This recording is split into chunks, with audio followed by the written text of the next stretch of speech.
जुड़े हुए अशोक सिन्हा जी हमारे साथ इस कार्यक्रम में मौजूद हैं, हिंदू मामलों के पक्षकार भी हैं। अशोक जी, स्वागत और धन्यवाद आपका। मैंने मोहन भागवत जी का स्टेटमेंट आज फिर से सुने 2 बार। उन्होंने कहा हर मस्जिद के नीचे शिवलिंग को नहीं तलाशा जाना चाहिए, ये समाज के लिए विभाजनकारी है, गलत है। तो ये क्या हो रहा है संभल में? अभी भाग्यनगर में उन्होंने एक और अभी लेटेस्ट बात कही है कि हमारा वस्त्र चाहे जो भी हो, हम चाहे जैसे कपड़े पहनते हों और चाहे जो उपासना पद्धति के लोग हों, हमारे अंदर जो मनुष्य का शरीर है वो सब एक है। और इसके पहले एक बात और कहा था कि सबका डीएनए एक है। जरा इन तीनों के परिप्रेक्ष्य में ही मैं बात करूंगा। घटना क्या होती है, इस पर एक केस होता है अदालत में। अदालत का ये तरीका है, मैं स्वयं 38 साल तक प्रोविंशियल सिविल सर्विस का एक घटक रहा हूं, जिसमें 10 साल की नौकरी मैंने पुलिस की भी की है as a civil defence officer. तो मैं ये देख रहा हूं कि जब न्यायालय के समक्ष ये पिटीशन आई तो न्यायालय ये देखता है कि इसको खारिज करें या स्वीकार करें। स्वीकार करने के पहले वो जो तथ्य दिए रहते हैं उसकी थोड़ी सच्चाई उन्हें मालूम होनी चाहिए। तो उन्होंने सबसे पहले सर्वे का आदेश इसलिए दिया कि जो उसमें लिखा हुआ था कि ये हरिहर मंदिर था, नक्शा दिखाया जा रहा है और आईने अकबरी और बाबरनामा का प्रमाण दिया जा रहा है कि 1526 और 1530 के बीच में 3 जगहों पे बाबर ने आक्रमण किया था, एक पानीपत में, एक अयोध्या में और एक ये हरिहर मंदिर संभल में। संभल मंदिर की हमारी मान्यता क्या है कि कल की अवतार यहीं होना है। ये भविष्य पुराण की बात लिखी हुई है और सबका विश्वास है कल की अवतार इसी हरिहर मंदिर से होगा। मगर इसका जब आया तो जज ने आदेश दिया कि इसको 1 महीने में सर्वे करके पूरा किया जाए। मगर वकील के सामने क्या दिक्कत थी कि उसके लड़के की शादी इसी महीने में थी। तो उसने कहा साहब मुझे अनुमति दीजिए, 1 हफ्ते के अंदर मैं रिपोर्ट सबमिट कर दूं। वो कमिश्नर जो था वह अदालत का एक अंग था, वो सर्वे करने गया, उसे आदेश मिला कि 1 हफ्ते में कर लीजिए।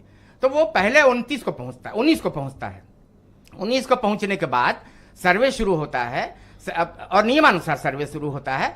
मगर वहां पर कोर्ट ने निर्धारित कर रखा था कौन कौन लोग उपस्थित रहेंगे। उस उपस्थिति में वहां के एमपी साहब पहुंचे, वहां के एमएलए साहब भी पहुंचे और एमएलए साहब के बेटे भी पहुंचे और उनके साथ कुछ और लोग भी साथ में बैठ गए वहां पे और कुछ भाषण भी किया उन्होंने, मतलब उन्होंने कुछ बातें भी कही। समय भी शाम हो रहा था, इसलिए वो सर्वे बंद हो गया। सर्वे दूसरे दिन भारतीय न्याय संहिता का जो सेक्शन 168 है, इसके अनुसार उनको नोटिस वहां के जो अध्यक्ष थे मस्जिद के उनको दिया गया और देने के बाद सुबह 7 बजे से 11 बजे तक का समय दिया गया और ये लोग अपने समय पे पहुंच भी गए। मगर जो घटनाएं हुई हैं, मैंने कहा कि मैं एक सिविल सर्विस का अंग था, इसलिए मैं बता रहा हूं कि जो घटना हुई है वह लड़ाई संविधान मानने वालों और संविधान को नकारने वालों के बीच में था। आप कह रहे हैं ना इंटेलिजेंस इनपुट क्यों नहीं लिया, क्यों नहीं, सब कुछ था। इसीलिए फोर्स लगाई गई थी वहां पे कि एक न्यायालय की कार्यविधि है, उसमें एक अब पूरा पुलिस फोर्स नहीं मंगाई जाती। जस्टिफाई कर रहे हैं कि पुलिस एक्शन सही है। मैं 100% कह रहा हूं और जो कोर्ट ने जो कुछ भी कार्रवाई की, 6 चरण पूरा किया गया है। आप देखिए कि सर्किल ऑफिसर जो पुलिस का था उसके पैर में छर्रे लगे। आप कह रहे हैं ना गोली चली। आपको कोई दुख है जो लोग मारे गए हैं? बिल्कुल दुख है, मरे कोई भी इस देश का एक निवासी था, नागरिक था। तो आप चाहते हैं कि इसकी कोई हाई लेवल इंक्वायरी हो? बिल्कुल होगी, जब भी ऐसी घटना होती है उसकी इंक्वायरी की जाती है। आप क्या चाहते हैं, किस तरह की इंक्वायरी हो?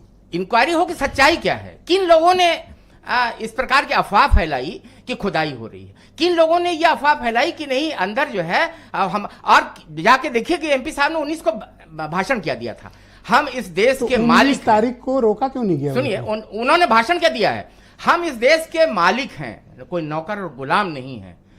हम मस्जिद की रक्षा हर हाल में करेंगे, हर कीमत पे करेंगे।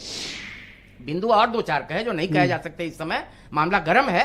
तो ये जो भाषण हुआ है, तो आप लोगों ने शांति की अपील, कोई प्रयास किया कि सिचुएशन टेंस ना हो?